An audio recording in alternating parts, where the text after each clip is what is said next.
बाप घराचा तो पाया, आई कडस त्यावर जेव्हा खचतो ना पाया, तेव्हा कोसळते घर. बाप माझा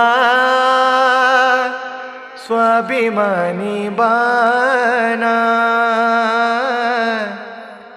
लाजाळूची संवेदना, कर्तव्याचे ओझे वाहुनी थकला, कर्तव्याचे ओझे वाहुनी थकला. आधी ताठ तो होता, आता